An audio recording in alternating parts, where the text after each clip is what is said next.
জন্ম ও মৃত্যুর মাঝখানে যে সময়টা থাকে তাকে বলে জীবন। জীবন জীবনী শক্তি দ্বারা পরিচালিত হয়।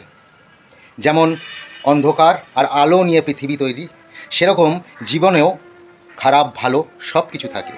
কিন্তু আমরা যদি চাই আমাদের জীবনের খারাপটাকে আমরা ভালোয় রূপান্তরিত করে নিতে পারি। কিভাবে? যেমন আমি বলছি ওই ছেলেটা, ওই মানুষটা খুব খারাপ। আচ্ছা, ওই মানুষটা খারাপ না ভালো সেটা তো তার বিচার্য বিষয়, কিন্তু আমি যে আমার মুখ দিয়ে বললাম ওই মানুষটা খারাপ, বেরালো কোথা থেকে খারাপ শব্দটা? আমার মুখ থেকে। আমার মস্তিষ্কের মধ্যে জিনিসটা বাসা বাঁধলো, খারাপ কি ভালো কি সেটা আমি ভাবতে শুরু করলাম। আমি কাজেই দুটো নিয়েই চললাম। আমি আমাকে ভালো করতে পারলাম না, আমার মধ্যে শুধু আলোর উদ্ভব ঘটাতে পারলাম না, আমার চিন্তা ভাবনার মধ্যে খারাপ শব্দটা ঢুকে গেল। ও কি করে হবে বা ওর কি হবে সেটা তো তার বিচার্য বিষয়, ওটা তো আমার বিচার্য বিষয় নয়। আমার ঈশ্বর আমাকে জীবন দিয়েছে, জীবনী শক্তি দিয়েছে, সেটাকে সৎ কাজে লাগানোর জন্য।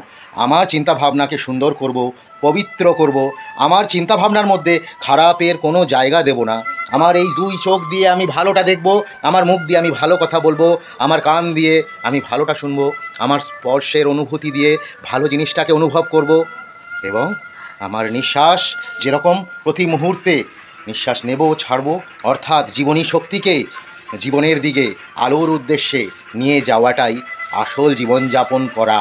আর বাকি এটা যারা করতে পারে না তারা শুধু বেঁচে থাকে মাত্র। আর আমরা বাঁচার জন্য নয়, জীবন যাপনের জন্য জন্মেছি। রাধে রাধে।